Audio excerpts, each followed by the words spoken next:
Darating yung lecture natin. 11. So, kailangan mga bago dumating yun, tapos na tayo. Okay? Kasi pag dumating yun, tapos hindi pa tayo tapos mag-service, baka mainit yung lecture, tumakbo. Okay? Baka mainit, hindi makapatintay sa atin. Okay? Diba? Parang may nakikita ka rin, no? Tumatakbo, ano? Anyway, but of course, we're so excited. Especially about the lechon, right? Kasi minsan lang tayo makakain ng lechon. But as of now, I just want to encourage everyone and na kumain muna tayo ng ating spiritual food. Amen? Ating spiritual food muna.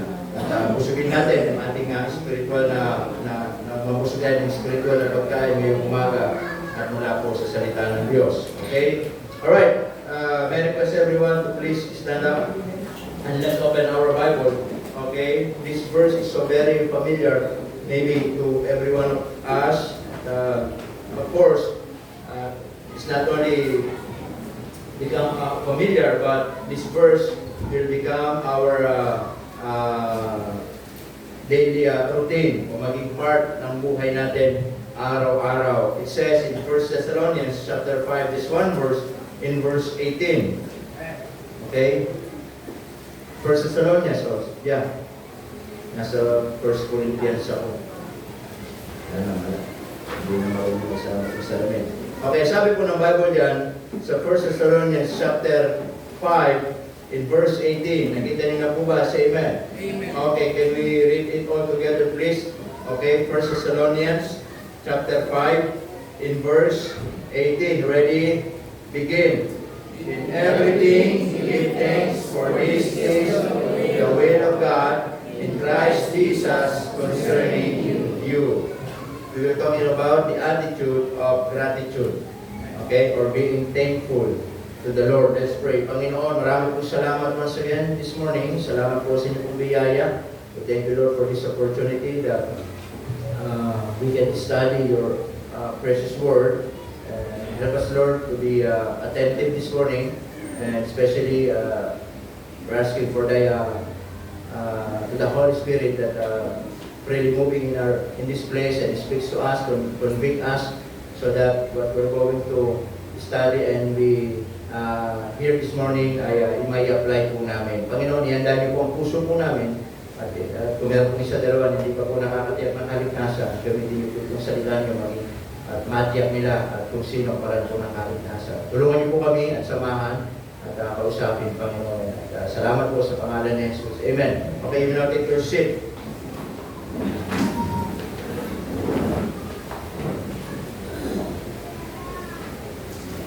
Okay, sabi ko nga po kanina, marahil ito pong ating pag-aaralan ay alam na po natin o very familiar na po sa atin itong verse na sabi ng Bible, in everything, give thanks. Amen? And yeah, by the way, we have our visitor this morning, and just bear with me because my English spoken is only limited, and it's only good for 2 to 3 minutes, and after that it's automatically shut down. So yeah, so if I'm going to low speech, then it means I'm still loading.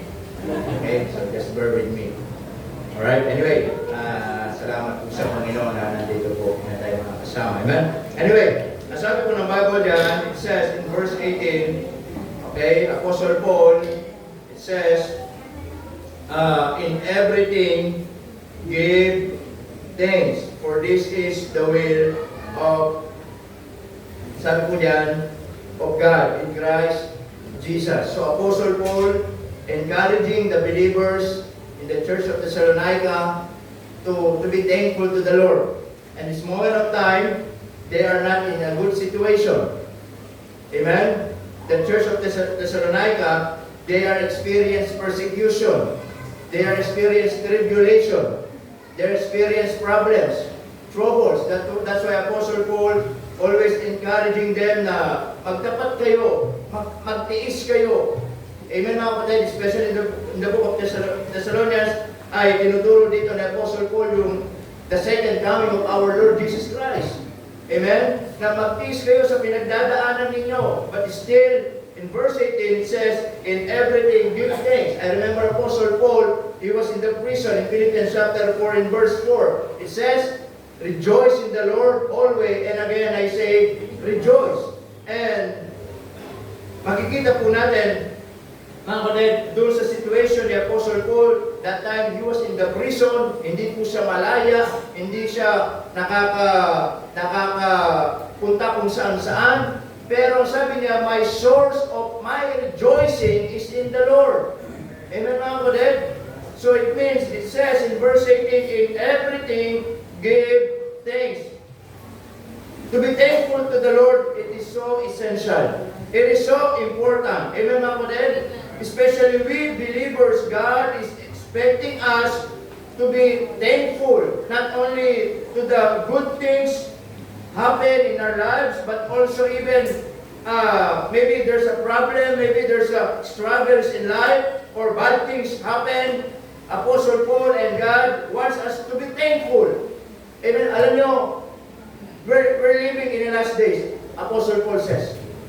Amen? We're living that people, mga kapatid, don't know how to be thankful.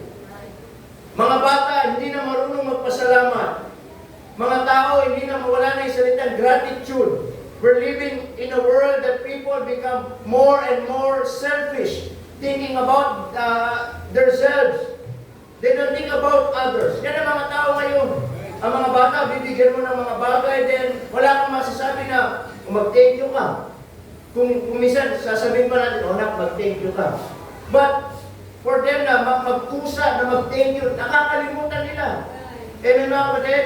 Nabubuhay tayo sa mundo ng mga tao, hindi na marunong magpasalamat, hindi na marunong i-appreciate kung anong mga bagay na meron sa kanilang buhay. Minsan nakakaalala lang sila magpasalamat kapag maganda yung mga bagay na nangyayari sa kanilang buhay. Minsan naalala lang nilang magpasalamat sa Diyos kapag wala silang mga problema, kapag okay yung trabaho nila, kapag okay yung income nila, okay yung health nila, okay yung family nila, okay yung mga bagay na nakapalibot sa kanilang buhay. But sometimes, mga kapatid, when struggles comes into their lives, problema, mga bad things happen. Amen, mga kapatid? Imbis na mag-thank you pa din sila, they will murmur. Amen, mga kapatid? Lord, why? Lord, why? Lord, why? But we, as a Christian, God is expecting us. It says, in everything, give thanks. Because to be thankful to the Lord, it says, for this is the will of God in Christ Jesus concerning you. Amen, mga kapatid? Yan dapat yung isang mahalagang bagay na hindi, mga kapatid, nakakalimutan ng mga mananampalataya. Amen, mga kapatid? Because, mga kapatid, sabi ng Bible, to be thankful, it means we're doing the will of God. Amen? Alam niyo po ba, if a Christian, if a believer don't know how to be thankful, it means that is a sign of backsliding. That is a sign, mga kapatid, na hindi na lumalago sa Panginoon. Amen po ba, mga kapatid? Kasi ang tunay na mananampalataya, marunong siya magpasalamat sa Panginoon. Amen, mga kapatid? Basically, there are some things that we can study this morning. How to be thankful to the Lord, or ano yung mga bagay na ipagpapasalamat natin sa Diyos. Amen? Number one, mga kapatid, we should thankful for forgiveness. Napakaganda ng awit kanina. Amen, mga kapatid? I don't need no other argument. Amen, mga kapatid? It is enough for me that Jesus died for me. Amen. Amen? In Ephesians chapter 1 and verse 7, it says, Ephesians chapter 1 and verse 7, usap po natin. Ephesians chapter 1 and verse 7, it says, in whom we have redemption through His blood, the forgiveness of sins according to the riches of His grace. Amen, mga kapatid? Through the blood of Jesus Christ, mga kapatid, na tayo po ay pinatawad ng ating pong Panginoong Jesucristo. Amen? Mula po sa ating mga kasalanan. Amen? Mula po sa ating mga pagkukulang. Mula po sa ating mga nagagawang kasalanan sa Diyos, at being a sinful person and being a sinner in the sight of God. Amen mga kapatid? Ang Panginoon po, sabi diyan, pinatawad tayo sa ating pong mga kasalanan. Amen? And that forgiveness, mga kapatid, it is a comprehensive forgiveness. It means it is covered the past, the present, and the future. Mga kapatid, nakapatawaran na meron po sa atin. Amen. Hindi lang pinatawad ng Diyos yung ating mga kasalanan in the past. Hindi lang pinatawad ng Diyos yung ating pong mga kasalanan in our present time. At pinatawad din ng Diyos yung mga kasalanan ng mga tao mabubuhay pa in the future. Because according to the Bible, Jesus died not twice, not thrice. Jesus died once. And that once is enough to cover all our sins. Amen mga kapatid? Kaya po, kung kayo po hindi pa po nakakatiyak ng kaligtasan, hindi nyo pa po alam kung kayo mamamatay, kung kayo po punta ng langit, nais ko pong sabihin, namatay si Yesu Cristo sa krus ng Kalbaryo at binayaran at pinatawad ang inyong mga kasalanan. Amen mga kapatid? Hindi natin makukuha yung kapatawaran kasi mabait tayo. Hindi natin makukuha yung kapatawaran kasi lagi tayo nag-church. Hindi natin makukuha yung kapatawaran kasi lagi tayo nagbibigay. Kung ano mga bagay na iniisip natin. There is only one way, mga kapatid, na paraan para pinatawad tayo ng Diyos. When Jesus died on the cross, on the Calvary, yun po ay enough para patawarin tayo sa ating mga kasalanan. Amen mga kapatid? Yung kanyang dugo na tumigis sa krus ng Kalbaryo, His blood that was shed on the cross of Calvary, that is enough to cover all our sins. Amen. To forgive all our sins. Amen mga kapatid? Are you thankful to the Lord for the forgiveness of sins? Amen. Amen mga kapatid? Who am I? Who are we? We're all sinners, selfish. But praise the Lord. It says, God became man. He was born in a manger. He died on the cross. Just for you. Just for us. Nagpasalamat tayo sa Panginoon. Amen mga kapatid? Na pinatawad na niya ang ating pong mga kasalanan in the past, present, and future. Because Jesus died once, and that once is enough. It's not only a comprehensive forgiveness, but also it is a consoling forgiveness. It means what a blessing to know, mga kapatid, and enjoy the forgiveness from the Lord. Amen? If you are a believer in Christ, if you are a Christian, at totoong tinanggap yung kapatawaran ng Panginoon, what a blessing that every day, alam mo, pinatawad ka ng Diyos. Amen mga kapatid? Yes, nakakagawa tayo ng mali, nakakagawa tayo ng kasalanan sa Diyos, pero salamat po sa Panginoon, mga kapatid. Yun po ay hindi po nagiging dahilan para mawala ang kaligtasan natin. Yun po ay hindi po nagiging dahilan para ang Diyos hindi tayo patawarin. Alam ng Diyos na tayo nagkakamali. Amen mga kapatid? Amen. That's why binigyan tayo ng pangako in 1 John 1:9. If we confess our sins, siya po'y matapat at magpapatawad ng ating mga kalikuan. Siya matuwid. Amen mga kapatid? That's why every day, tama, every time you pray to the Lord and ask His forgiveness, then, atin ang Panginoon, pinapatawad ka ng Panginoon.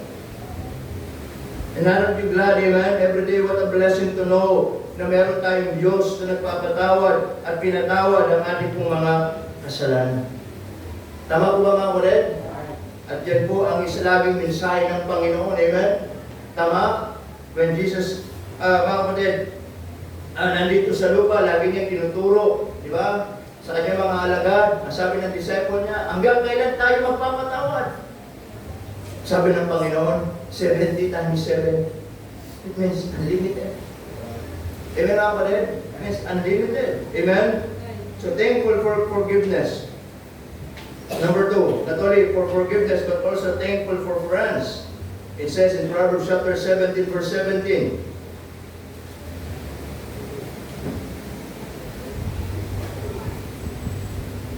sabi na ba po dyan, Proverbs chapter 17 and verse 17, it says, a friend loveth at all times, and a brother is born for adversary. Amen? In chapter 18 and verse Nasabi dyan, in verse 17, okay? A friend loveth at all times, and a brother is born for adversary. Amen, mga kapatid? And not only thankful for forgiveness, but also we should thankful for our friends. Salamat po sa Panginoon na meron tayong mga kaibigan. Amen, mga kapatid? Amen. Meron tayong friend na nakikilala, we should thankful to the Lord. Of course, hindi lang ibig sabihin, meron tayong mga kaibigan, lagi natin sinasabi, mga kapatid, we must be aware na hindi lahat ay talagang pwedeng maging kaibigan. Tama mga kapatid? Amen po ba? Pero kung tayo ay nakatagpo ng isang mabait, ng isang mabuting kaibigan, matapat na kaibigan, and especially that friend leads you to grow in Christ, praise the Lord for that. Amen? Kung meron tayo mga kaibigan na laging concerned sa atin, especially sa ating spiritual life, amen, na magsabi, o Sunday ngayon, tara sa church tayo, o Wednesday ngayon, tara prayer meeting tayo, o tara mag-pray tayo, praise the Lord, they are true friend. Tama mga kapatid? At hindi yung mga kaibigan na ilalayo tayo sa Panginoon. Hindi yung mga kaibigan na ilalayo tayo sa church. Hindi yung mga kaibigan na ilalayo tayo at hindi tayo lumago sa Panginoon. Amen mga kapatid? If you find one true friend in a lifetime, then you found a great treasure. Amen mga kapatid? You found a great treasure.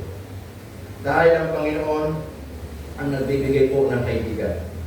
Tama?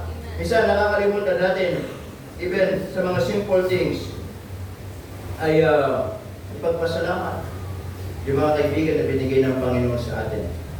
Sa panahon na meron tayong problema, pwede natin sila makausap. Sa panahon na minsan meron tayong mga pangangailangan, pwede nating malapitan. Sa panahon na meron tayong mga personal problem, ay sila yung nalalapitan natin. Praise the Lord for that. Amen mga kapatid? Masarap magkaroon ng kaibigan. Amen. Sino rito ang walang kaibigan? Ha? Si Chel walang kaibigan? Kaibigan meron niya. Kaibigan wala. Ano? Amen mga kapatid? So we should be thankful for our friends. Amen? Young people, I'm always telling you, mga kapatid, you should always aware sa mga tingin ninyo ay kaibigan. Amen mga kapatid? Like yung sinasabi, di ba? Kung yun yung mga kaibigan ninyo, tingin nyo, kaibigan sila, pero nilalayo kayo sa Diyos, tinuturuan kayo ng mali, tinuturuan kayo ng hindi magandang asal, tinuturuan kayo ng hindi mag-aaral na mabuti, hindi yung mga kaibigan. Amen mga kapatid? Hindi yung mga kaibigan na binibigay ng Panginoon. Amen? So not only thankful for forgiveness, but also thankful for friends. Amen? If you think na meron kayong mga kaibigan na nagiging blessing sa inyo, you're thankful for them. If you think meron kayong mga kaibigan na lagi nagpipray sa inyo, you should thankful for them. Don't forget them. When you pray, pag-pray nyo rin, Panginoon, salamat po sa mga tao. Thank you, Lord, sa mga kaibigan na binibigay mo na nandyan, nagpapalakas sa akin, na laging supportive sa akin. Mga kaibigan na totoo na kahit wala akong pera, nandyan pa din sila. Amen mga kapatid? Aba, hindi lang kaibigan pag may pera. Pag wala ng pera, hindi na kaibigan. Amen mga kapatid? So ipagpasalamat natin yung mga yan. Minsan mga simple lang, pero huwag natin kakalimutan yung mga tao, especially mga kaibigan na ginagamit ng Diyos para lumago at maging matapat sa Panginoon. Amen? And not only thankful for friends, but also thankful for the fellowship. It says in 1 John chapter 1, mga kapatid, in verse 7. In 1 John chapter 1, in verse 7, it says, kita niyo na? But if we walk in the light, as He is in the light. Amen? We have fellowship one with another. And the blood of Jesus Christ, His Son, cleanseth us from all sin. sin. Amen? Thankful for fellowship. Amen mga kapatid? We have fellowship one with another. Tama po ba? Na kung saan ay in our church, minsan may tayo mga fellowship, salamat tayo. Amen po ba mga kapatid? You should thankful for that, na tayo ay merong mga fellowship na pinupunta o naman. Fellowship, nagiging encouragement tayo sa bawat isa. Nagpapalakasan po sa bawat isa. Amen? Na tayo ay nagpapanalanginan sa bawat isa. Tama po ba? That is the fellowship na meron po tayo. The fellowship that gives glory to God. Amen mga kapatid? The fellowship that edify one with another. Tama po ba? The fellowship that we can grow all together, mga kapatid, in the knowledge of our Lord Jesus Christ. Yun po yung magandang fellowship. Sabihin niyo yung magandang samahan. Tama? And we should thankful for that. Number 4. Not only in the fellowship, but also in Psalms 127, in verse 3. Okay, it's open. Yeah. Oh, my time is running. Maybe the lecture is coming. So maybe I need to stop. Okay. It says, Psalms 127. In verse 3. Nakita niyo na po mga kapatid? Okay, sabi ng Bible dyan in Psalms 127. In verse 3. Not only for the fellowship, but also in Psalms 27, 127 in verse 3. It says, ano sabi dyan? Lo, children are in the heritage of the Lord, and the fruit of the womb is what? Reward. In verse 1, except the Lord build the house, they labor in vain. That build it, except the Lord keep the city, the watchman walketh, but in vain. So the point is this, not only thankful for the fellowship, but also thankful for the family. Amen? When is the last time you thank the Lord for your family? Lord, I'm so thankful for my husband. I'm so thankful for my children. I'm so thankful that you give us a family. Amen mga kapatid? Minsan nakakalimutan natin because of our maybe business in life. Nakakalimutan natin because of our personal schedule or responsibility. Amen mga kapatid? Para nakakalimutan natin na meron tayong family. Ipagpasalamat po sa Panginoon. Amen mga kapatid? And that family, mga kapatid, belongs to God. And that family, yan yung kalooban ng Diyos. Amen? At yun yung family, yung gusto ng Diyos. Tama mga kapatid, na yung family na yan, especially makakilala sa Panginoon, yung family na yan ay magkaroon ng takot sa Panginoon. Yung family na yan ay matutong maglingkod sa Panginoon. Amen po ba? So, pagpasalamat tayo. Not only the fellowship, but also sa pamilya na binigay ng Diyos sa atin. Alam nyo, ang buhay dito sa lupa, minsan lang, wala nakakaalam. Hindi na ako din. But the point is, we should be thankful for the family that God entrusted to us. Amen po mga kapatid? Yung pera, nawawala yan. Madaling kita. Yung material lang.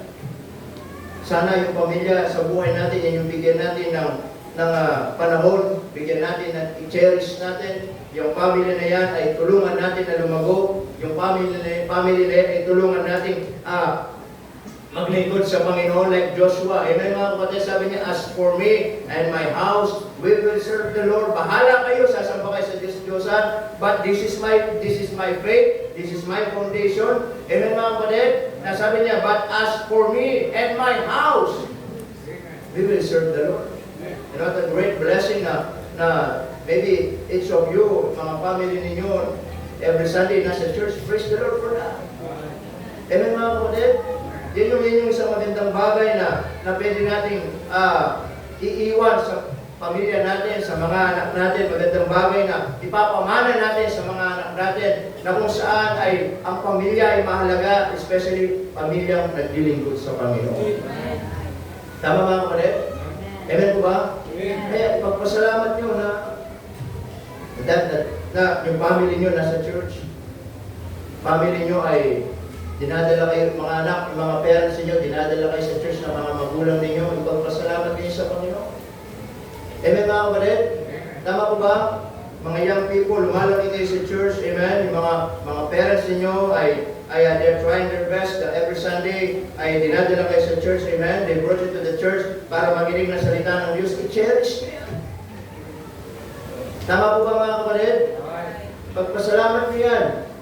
Na kung saan yung mga magulang nyo ay nandyan para alagaan kayo, iniingatan kayo, they're doing their best, their job. Amen mga kapatid?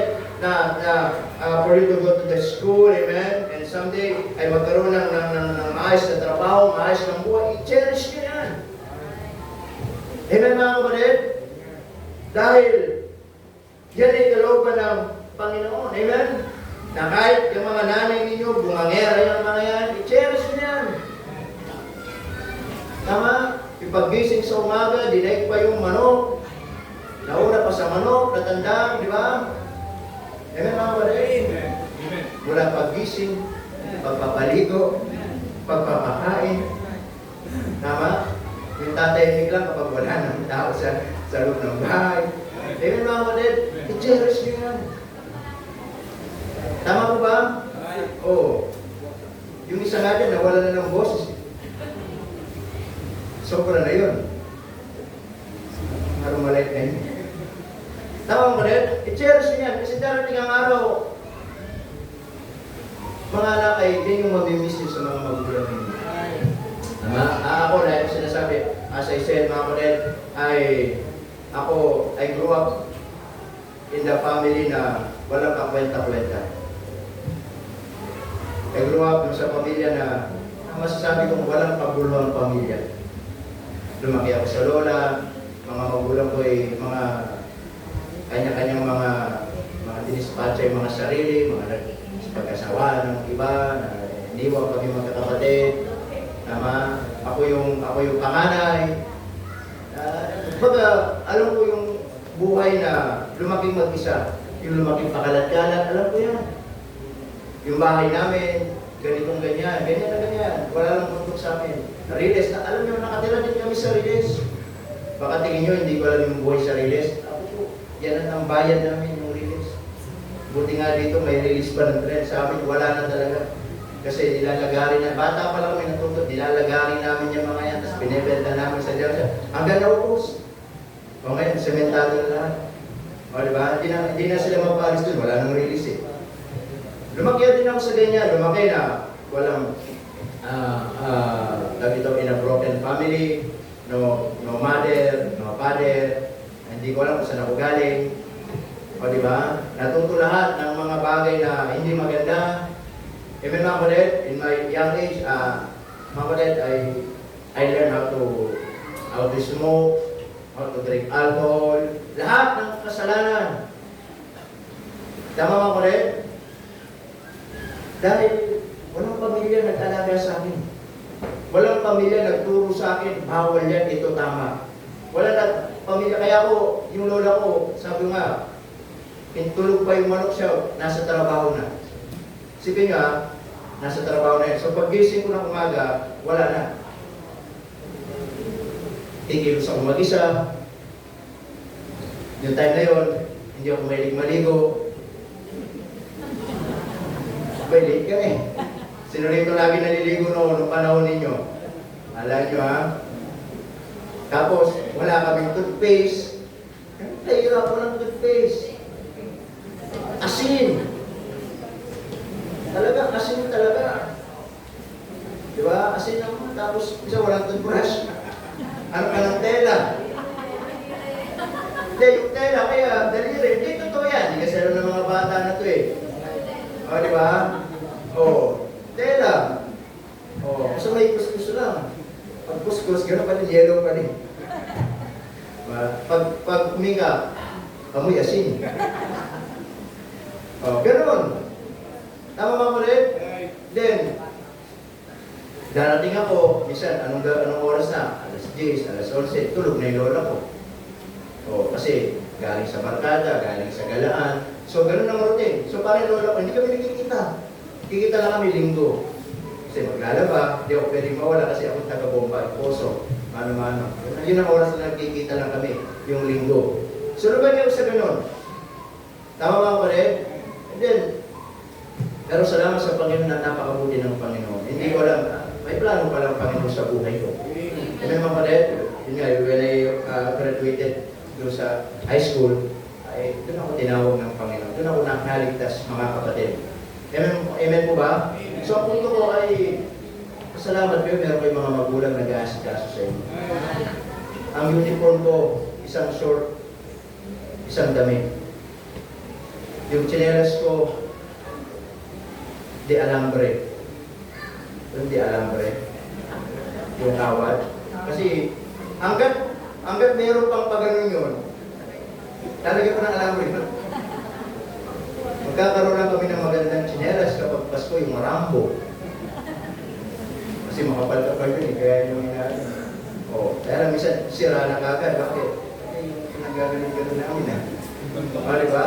Kaya kayo, pasalamat kayo, papasok kayo. Nakaplansya yung uniform. Amoy downy. Diba? Sa akin, amoy bareta. Pag hindi na white, kailangan bibili ng rito, yung color blue. Tina. Ha? Tina. Para kumari mag-blue ulit. Diba? So, ganun. At nalala ko, nag-graduate ako ng high school. Kasi usually pag nag-graduation, walang ibang suot, uniform. Nag-graduate ako ng grade 6. Nalala ko din, kailangan naka-black shoes. Alam ginawa ng lola ko? Yung kanyang anak, yung son ng kanyang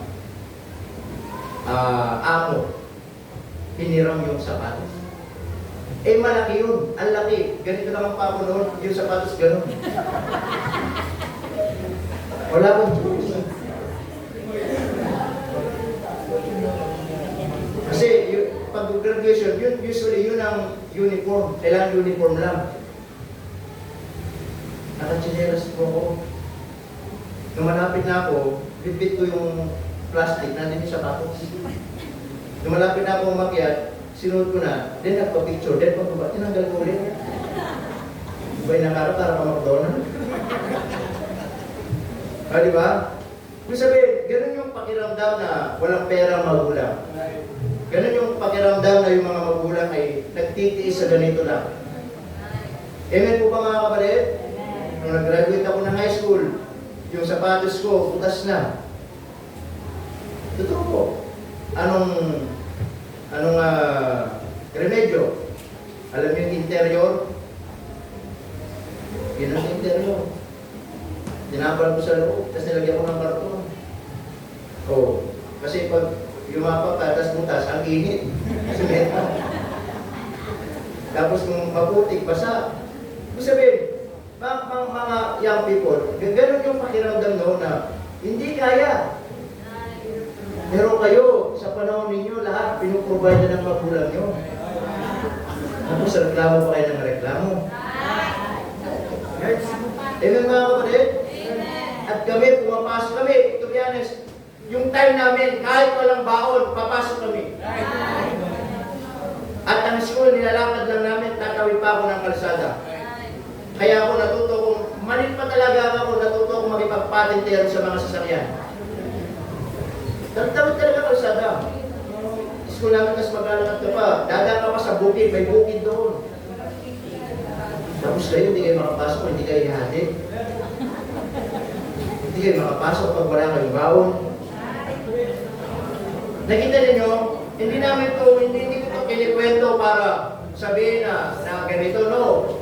I'm just telling this to you so that you should appreciate.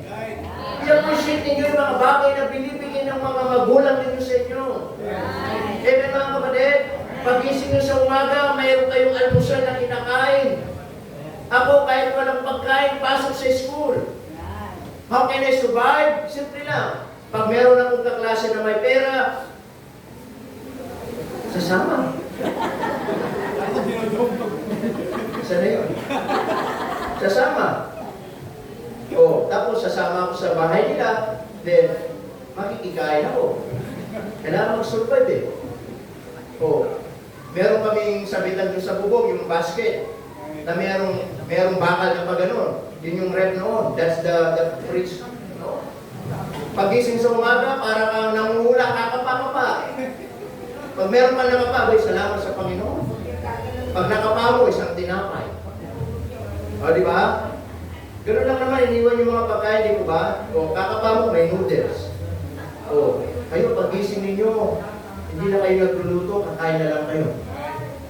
Pagising ninyo, andyan na lang ang uniform, planchado. Tama? Hihingi ng baho, nandiyan ang baho ninyo. Ipagpasalamat nyo yan sa Panginoon. Amen mga kapatid? Young people, when was the last time you thank the Lord for the family that God given to you? When was the last time you thank for your father, for your mother, na araw-araw, every day, na piniprepare nila yung mga bagay na dapat ay, mga bagay na para sa inyo? Amen mga kapatid? Tama po ba? And of course, in spite of that, you should be thankful to the Lord. And itong mga parents niyo, dinadala kayo sa Panginoon. Amen. Amen? Tinuturuan kayong lumayo sa mundo. Tinuturuan kayong iwasan ng mga bagay na hindi tama. Ipagpasalamat nyo yan sa Panginoon. Amen mga kapatid? Tama po ba? So we should thankful for the family. Amen? Pasalamat natin yung pamilya na binigay ng Diyos sa atin. Yes, I know that family is not perfect. There are some minsan pagkukulang, minsan may failure, minsan mayroong mga bagay na hindi pagkakaintindihan, there's misunderstanding inside the family, but do not allow those things so that your family will become broken. Amen mga kapatid? May hindi pagkakaunawaan, may problema, may mga bagay na hindi tama, pero huwag nyo kaya na yung mga bagay na maging dahilan para masira ang pamilya. Kundi yun yung maging mga wall ninyo, maging mga foundation ninyo para your family will become strong. Maging malago, maging matibay. Amen mga kapatid? The family that God given to us, ipagpasalamat natin sa Panginoon. Amen mga kapatid? Kaya kami, apat kami magkapatid. As I said, I'm the breadwinner. And that time, my plan is go to the showbiz. Right? And act like an actor star. Amen? Yeah. Naniniwala naman.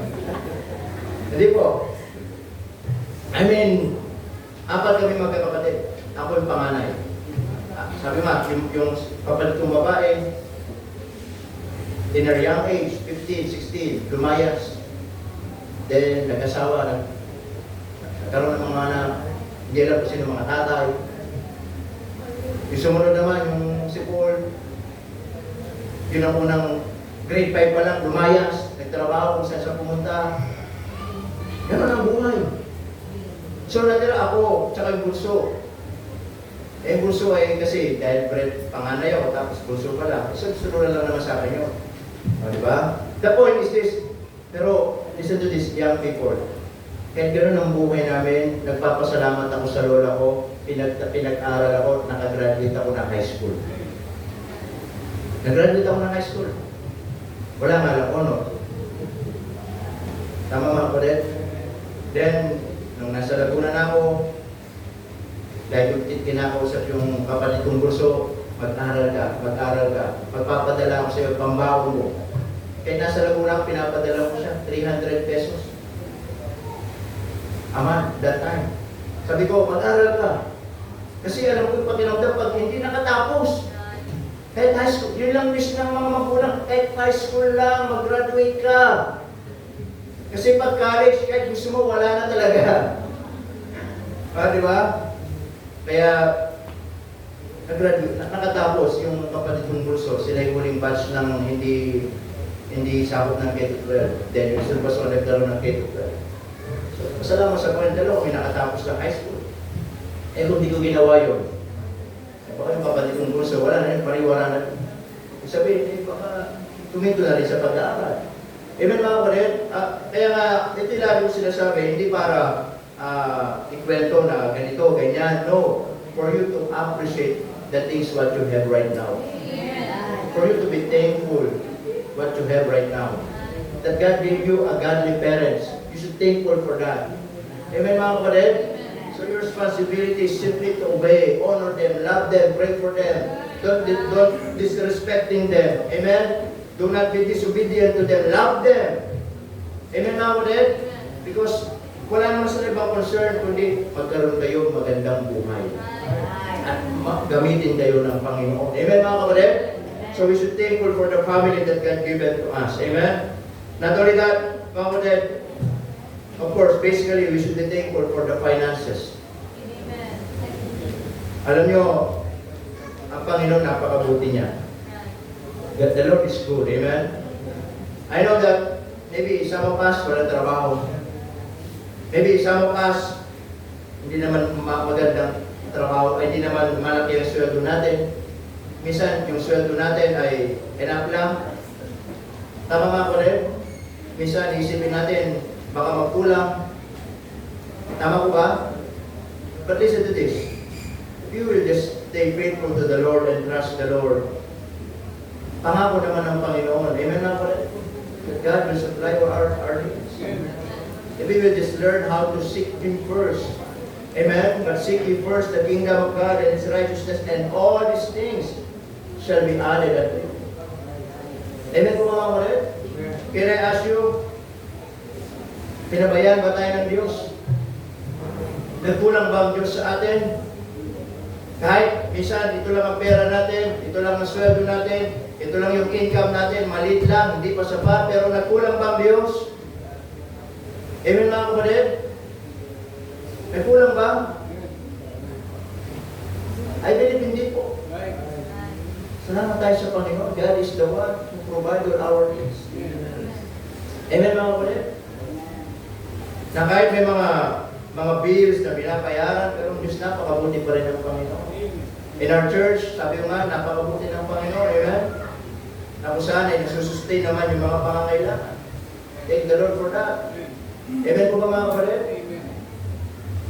I remember, nung hindi pa kami mag-asawa ni Mrs., nung nanliligaw pa lang ako, lagi namin pinaghandaan yung date. Mag-date kami. Then, nung mag-asawa na kami, lagi na namin pinaghandaan yung due date. Yung due date na. Oh, due date na. Bayad ng ilaw, due date na. Diba? At least nandun pa rin yung date. Tama po ba mga kapatid? Okay? So we should thankful for the finances. Amen? Kayo na nagtatrabaho, ipagpasalamat nyo, may trabaho kayo. Pasalamat nyo yan. Amen mga kapatid? At least kahit konti lang yung kinikita ninyo, ipagpasalamat nyo sa Panginoon. And be faithful.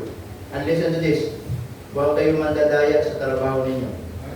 You should be a good example. Amen mga kapatid? Tama po ba? Nakikita ng Diyos yung puso ninyo at ang Panginoon naman siya'y magtataas sa inyo. Tama mga kapatid? Amen po ba? Amen po ba mga kapatid? Amen. Especially with parents, diba? Huwag natin hayaan eh, pinapakain natin sa mga anak natin galing sa masama. Kailangan sariling sikap, sariling pawis. Kahit kunti yan, basta alam mo sa mas galing sa mabuting bagay. Hindi ka nagnakaw para ibigay sa papakain mo sa anak mo. Hindi ka nagsugal para ipapakain mo sa mga anak mo. No. Amen mga kapatid? Amen po ba? Amen. So whatever finances o finance na meron po tayo, magpasalamat. Kahit maliit man yan o malaki, sabi naman ng Bible, diba? Lahat naman yan galing sa Panginoon. Amen? So we should thankful to the Lord. Amen? And I believe the Lord is good. Amen? Hindi naman siya nagkukulang, nagpapabaya. Tama po ba? Amen po ba mga kapatid? Kita naman natin, di ba? Malulusog naman tayo, hindi tayo nagugutom, hindi tayo pumapaya. Maraming mga PWD. Amen mga kapatid? Oh, mga PWD. Si Lorraine, nagiging PWD. Sister Shell kasi medyo namamayad na ng konti, kapaisip. Luisa, medyo parang PWD din. You know what is PWD? Person without diet. May malusog pa din sila. So you should thankful for that. Amen mga kapatid? Amen. So then, not only thankful for the finances, then the next one, mga kapatid, we should be thankful mga kapatid, for the finisher of our faith. Amen. And that is the Lord Jesus Christ. Amen mga kapatid? It says in Hebrews chapter 12 in verse 1, di ba? He is the author and the finisher of our faith. Are you thankful to the Lord Jesus Christ? Are you thankful He died on the cross? Amen? Are you thankful that He saved our soul? Are you thankful He gave His life for us? He finished the work of salvation for us. Amen mga kapatid? That through Him we have hope. Amen? Through Him we have redemption. Through Him, mga kapatid, ay meron tayong assurance of salvation. Everything because of Him. Are you thankful? Amen? Na meron tayong Panginoon Jesucristo na nagmahal at nagmamalasakit sa atin. Hindi tayo pinapabayaan, ano man ang mga bagay, problema, pagsubok, still, nandiyan ang Panginoon. He promised that He will never leave us nor forsake us. That He promised that He will be with us until the end of the world. Amen? Not only doon sa mga good things, but also even sa mga pain, mga trials, mga pagsubok, mga struggles. He says, I will never leave you. It means, I am with you. Amen? You're not fighting alone. I am with you. We can do it. Amen mga kapatid? Lagi natin kasama ang Panginoon. Amen mga kapatid? So are you thankful to the finisher of our faith, and that is the Lord Jesus Christ? Amen? Na siya yung ating tinataas, siya yung ating pinupuri in our church. Amen? In our church, mga kapatid, wala tayong ibang nilulugod kundi ang Panginoon. Amen? Wala tayong ibang itinataas kundi ang ating Panginoong Jesucristo. Amen? Wala tayong ibang pinapangaral kundi ang ating Panginoong Jesucristo. Kaya, magpasalamat natin. Amen? But because of Him, ang buhay natin ay nagkaroon ng halaga. Ang buhay natin nagkaroon ng saysay. From nothing to something. Amen? When Jesus, attended to the wedding in the Cana, sabi, wala nang alak. Sabi ng Panginoon ay, punuin nyo ng tubig yung mga drum na yan. Then, ang tinikman, naging grape juice na masarap. Tama po ba mga kapatid? What a great blessing mga kapatid. It means, mga kapatid, that water is tasteless. That water is colorless. But when Jesus turned it into the grape juice, tama? From colorless to meaningful. Tama mga kapatid? Mula doon sa walang lasa din nagkaroon ng lasa. Doon sa parang simple lang, walang halaga, tubig lang din nagkaroon ng halaga. Tama? So, when we met our Lord Jesus Christ, amen, when we accepted Him by faith, then that is the starting point na nagbago ang buhay natin. Tama po ba? From nothing to something. Praise the Lord for that. And aren't you glad na binago ni Jesus ang buhay ninyo? Could you imagine, without Jesus, nasaan ako ngayon? Without Jesus, what kind of life na meron ako ngayon? Without Jesus, amen? What kind of family na meron ako ngayon? Without Jesus, I cannot say kung anong buhay ko ngayon. Maybe I can say baka nasa kulungan na ako. Or maybe I can say baka because I grew up in a broken family, in a family na lumaki sa gulo, walang kabuluhan. Amen mga kapatid? So pasalamat tayo na kilala natin ng Panginoon. Tama? Dahil ang tunay na pagbabago ng buhay, magsisimulahin pag nakilala mo si Jesus ng totoo sa buhay mo bilang Panginoon at tagapagligtas. Amen po ba? And lastly, kapatid, not only thankful for the finisher of our faith, but also, listen to this, thankful for my final destination. What a great song, what a day that will be. Amen mga kapatid? What a day that will be when? Ano sabi namin? When Jesus died for me. When Jesus see, I will see. What a great song, amen? So thankful for my final destination, amen? The better place will be a place of glory. The better place will be a place of brightness. Amen, mga kapatid? Splendor, amen? When life is over for us down here, meron tayong lugar na pupuntahan. And that will be our final destination. And aren't you glad? When you die, you will go to heaven. Your soul hindi pupunta sa mall, hindi pupunta muna kung saan, but the final destination is in heaven. Amen mga kapatid? Life is short. Sabi ng Bible, amen mga kapatid? When life is over, when death comes, especially in every believer, that will be our final destination. We will be with the Lord Jesus Christ forever and ever. Sabi ng awit, no more pain, no more sick. Amen? No more crying again. No more hospital. Tama? Amen mga kapatid? Abu, no more dialysis in heaven. Amen mga kapatid? No more death. And that destination is only for the believers. That's why I'm always telling you, mga kapatid, if you want that kind of final destination, that kind of place where Jesus, kung nasaan siya, you must make sure while you are still alive in this earth, makilala mo siya bilang Panginoon sa bilang tagapagligtas. Amen mga kapatid?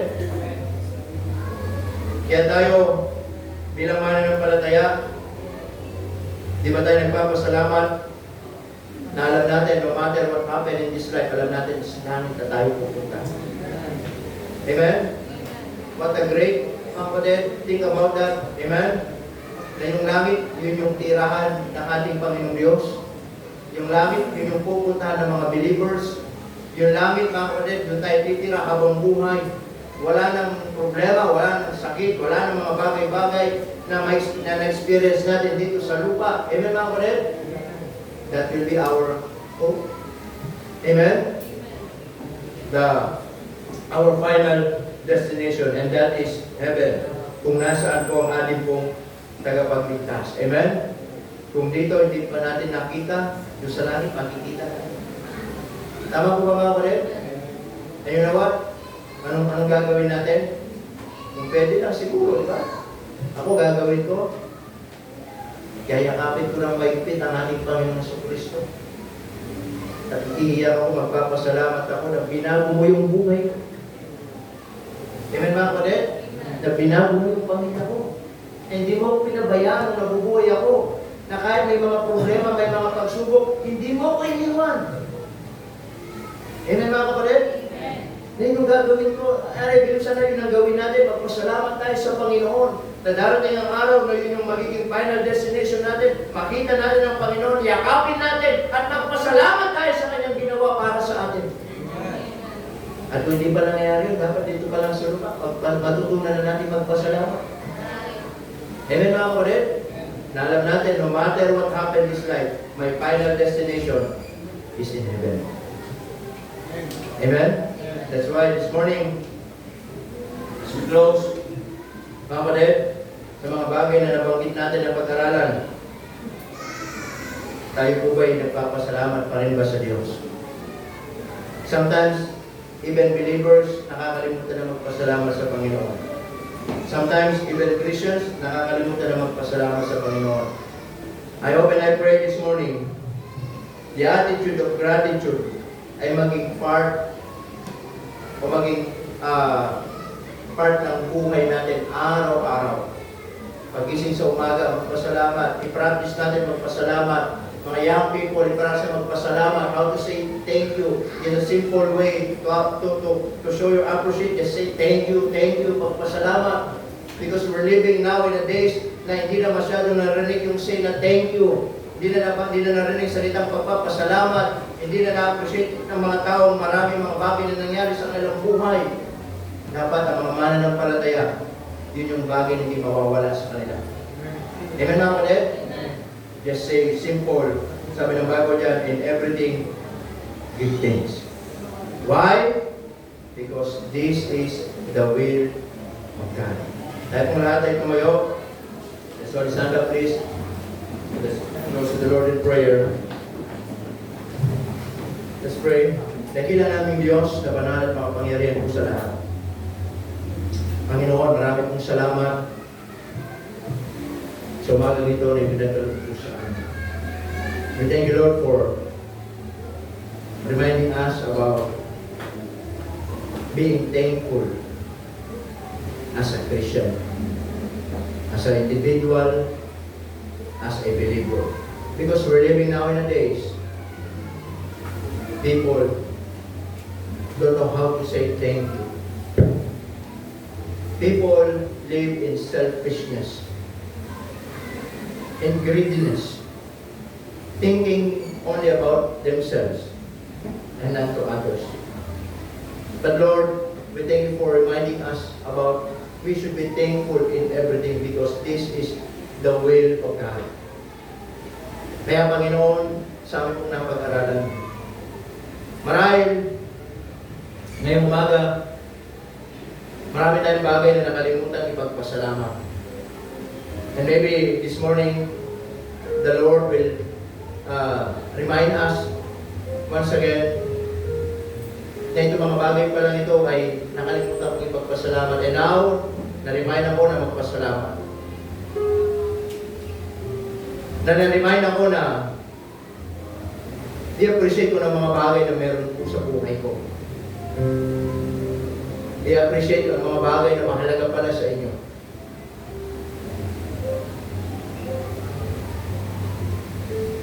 Kaya ngayong umaga marahil ang Diyos nag-usap at nais mong magpasalamat. At anything that you wanna say to the Lord and thank to the Lord this morning, you may come. The altar is open for you to pray, lay down and thank the Lord for everything. Magpasalamat marahil sa iyong pamilya, marahil sa pagkapatawaran ng Panginoon, sa mga kaibigan na ibinigay ng Diyos sa iyo, sa iyong trabaho, pinagkakakitaan, pagpasalamat mo sa ating pong Panginoong Jesucristo, sa ating muling pupuntahan yung langit na bayan. Marahil nakakalimutan natin, but this time, this is the time, this is the moment. Once again, na ipagpasalamat mo sa Panginoon. Come on. Amen. You may come, you may come. The altar is open for you to come. Ano yung bagay na ipagpapasalamat mo sa Panginoon?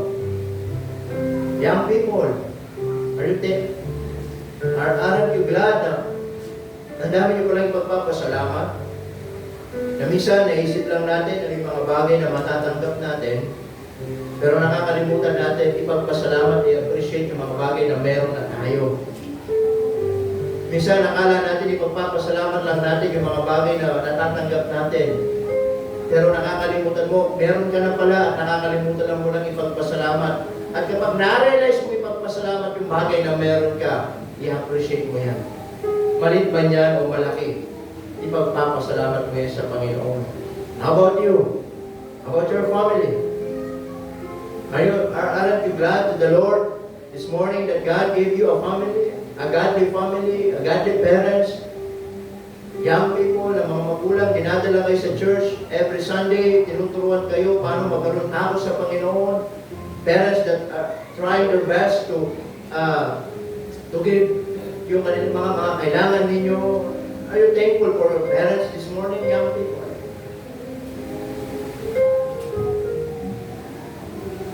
Dami na rin pagpapasalamat sa Diyos. Minsan, isusulat natin ito sa isang notebook, isang pad ng papel. Kahit isulat natin itong back and forth, then kukulangin pa. Dahil ang katotohanan, ang dami-dami mga bagay na minsan binibigay ng Panginoon, di natin ay magpapasalamat kasi minsan nakatingin lang tayo sa malaking bagay. Minsan, nakafocus lang tayo sa mga magagandang bagay. Nakafocus lang tayo sa malalaking bagay. Kaya minsan yung maliliit na bagay na dumarating sa buhay natin, hindi natin ay pagpapasalamat. Pero minsan, meron pala mga bagay na dumarating sa buhay natin na maliliit lang. Pero mas importante pa, mas mahalaga pa doon sa malalaking bagay. Kaya nga sabi ng Bible in everything, give thanks. God is expecting us, especially in this world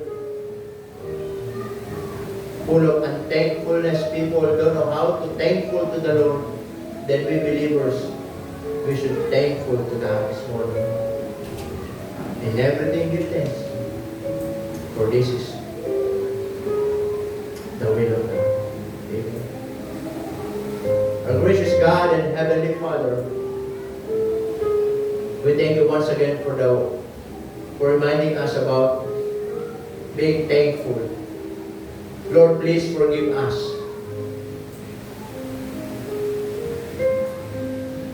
Sa mga panahon na kami ay nagiging makasarili at hindi nakakapagpasalamat. Patawarin niyo po kami, Panginoon, sa mga araw-araw. Hindi namin nagagawa magpasalamat po sa inyo.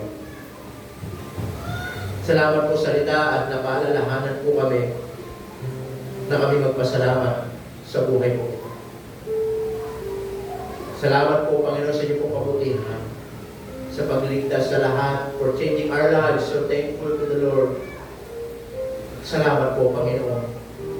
Hanggang pagdating namin sa langit, wala kami magsasabihin. Dalawang salita lang, thank you. Thank you, Panginoon. Because you are so good to us. Pagpalain po kami pagpapatuloy. Pagpalain po ang inyong mga anak. At kayo po maluwan natin. Ito po ang aming dalangin sa matabis na pangalan ng aming Panginoon Jesus. Amen and amen. Praise the Lord. We now take your seat. And as we